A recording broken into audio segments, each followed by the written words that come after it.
I woke up to the gentle caress of the first rays of sunlight on my face. I opened my eyes slowly, feeling the peace of the morning fill my room.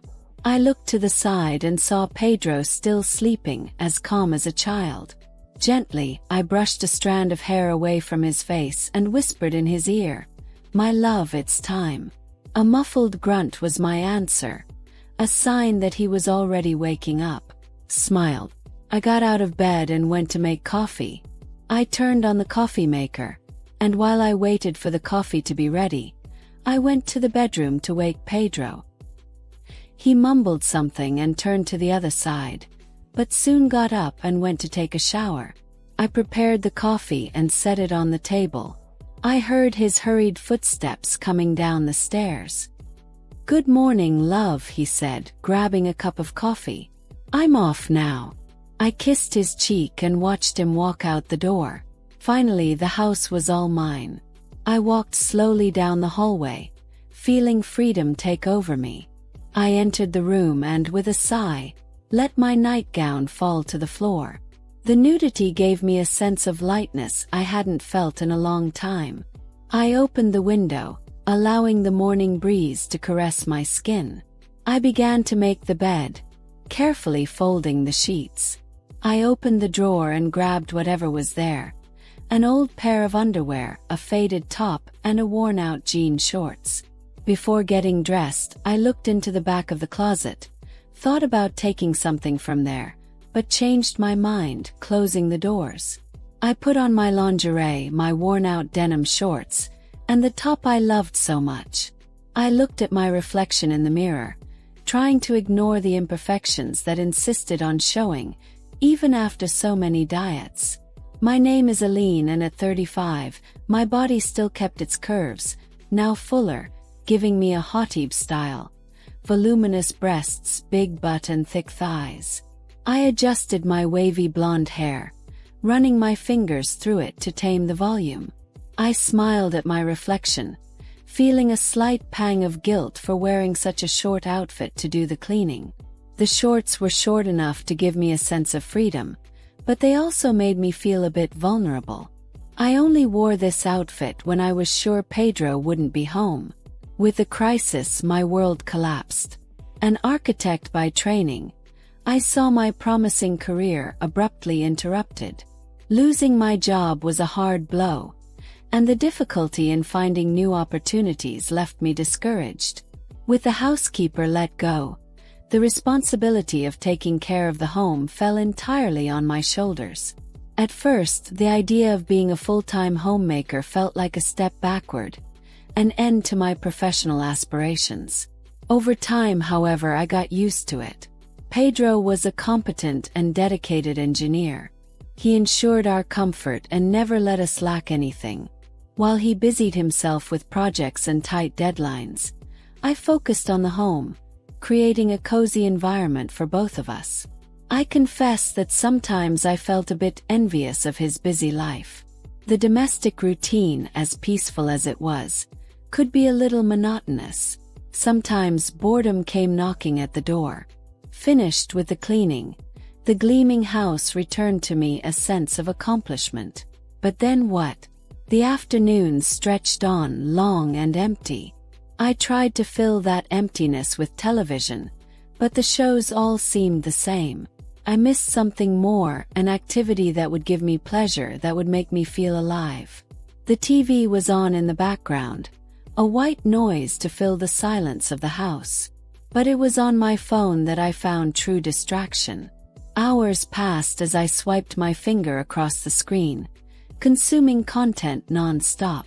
Sometimes the images excited me, and I found myself thinking about that box stored in the closet. Curiosity stirred me, but laziness kept me from getting up. I looked at the stairs, but each time I gave up, preferring to stay there, immersed in my virtual world. I wonder if many women are going through this situation. The clock seemed to have stopped. Each tick echoed in the silence of the house, amplifying the boredom that consumed me. After all, Pedro's arrival was always a relief. I got up and went to the kitchen to finish dinner, already in a dress and out of my housework clothes. He came in as tired as ever, but his eyes lit up when he saw me. After dinner, we settled on the couch to watch television. I pretended to be interested in the show. When night fell, we headed to the bedroom, ready for another routine night. I wrapped myself in my silk robe and stepped out of the bathroom. Pedro was lying on the bed, waiting for me with a mischievous smile on his lips. I crawled across the bed and reached him, still half asleep. I leaned over and gently traced his features with my hand. As I did, I could feel his breath become more steady and deep. Responding to my touch, he seemed to relax further, and I continued exploring, savoring the connection. Slowly, I moved closer, positioning myself carefully as we aligned. Every moment felt more intense, and the atmosphere between us grew heavier with anticipation. When I reached for the fabric of my nightgown, he gently stopped me and we paused. I could feel Pedro's presence close to me, warm and comforting. His arms held me tightly and we moved in sync, the connection between us growing stronger. I could sense his breath becoming quicker, the moment building. In a soft voice, I whispered in his ear, "You've got this." His embrace tightened, and I could feel his excitement as everything came together in that moment. Our lips met in a kiss. Pedro turned to the side and fell asleep, but I couldn't. We had been sharing the bed for years, and I knew exactly how he slept. Deeply, like a rock. I got up quietly and walked over to the wardrobe. My fingers fumbled over the familiar wood until they found the box. It was the same one I had examined earlier, the one that held a secret I had been carrying for so long. From it, I took a toy with a suction cup at the base, completely black. The color was so dark that it was almost impossible to notice, just by looking at it, the rough texture, full of bulging veins. I descended the stairs and headed to the living room. I threw the nightgown on the couch and went straight to the curtains. I opened them wide, allowing the moonlight to flood the room. The house was safe, protected by the tall walls and lush trees, which kept any prying eyes at bay. I positioned the object carefully on the floor, aligning it just right, and then lowered myself. A small smile spread across my face as I took in the quiet, peaceful atmosphere of the night. The sensation was indescribable. Kneeling on the cold floor, I closed my eyes and tuned into the sensations around me. With each movement, a new layer of comfort unfolded. I took deep breaths, feeling warmth spread through my body. The quiet night embraced me, and I became fully immersed in the moment. Time seemed to slip away, and eventually, I felt a sense of fulfillment under the moonlight. So I got up and went to the bathroom. I cleaned everything carefully and put it back in its place. Back in the bedroom, I lay down on the bed, exhausted but happy. I felt conflicted. I loved Pedro, but I also loved the person I was. The person with dreams and desires who wanted to feel truly alive. Every time I sought personal comfort, I felt a deep sense of guilt. But at the same time, there was a sense of freedom I had never known before. I didn't want to hurt him. He had always been so kind, so understanding. But there was a lingering sense of emptiness when we were together, a feeling that something was missing, and it left me feeling sad and confused. I began seeking moments of relief when he wasn't around, but soon I realized that it wasn't enough. The yearning I felt throughout the day grew stronger, and I started questioning whether I was drifting apart from him. The thought terrified me. I needed something to fill the space within me, something to occupy my mind and ease the emptiness that seemed to settle in my heart during the afternoons. The next morning, while making coffee, I decided to tell Pedro about my decision to start going to the gym. The idea excited me, but I knew he might not like it much. And he didn't. His face twisted into an expression of disapproval. "The gym? Why?" he asked. with a tone that made me feel insecure. To take care of myself to feel better, I replied, trying to sound confident. But he wasn't convinced. I think you're already beautiful the way you are, he said, and then added, with a hint of resentment, and I don't like the idea of you being hit on by other men. I felt my heart tighten. I tried to explain that I just wanted to take care of my health and have an activity to fill my days, but he seemed more and more irritated. Pedro insisted that I didn't appreciate the life he provided for me, that I thought everything was too late. How could I explain that the lack of excitement and the suffocating routine made me feel empty inside? His arguments echoed in my ears, but no words came out of my mouth. My heart was hardened by his insistence on not understanding me. How about hiring a personal trainer? That way you can do the exercises right here at home. I'll give you all the money you need to buy clothes and equipment, he said. I kissed Pedro and watched him leave the house, happy as can be. I took a deep breath and started organizing the house. While I was tidying up the kitchen, I began thinking about how I could improve my quality of life. I decided it was time to take better care of myself, so I started looking for a personal trainer. I wanted to feel more active and healthy. I found the contact information for Andrea, a highly recommended professional, and scheduled my first class. When Andrea walked into the house, my eyes were fixed on her. Her body was sculptural, defined in every curve. She wore a top and leggings that accentuated her black beauty.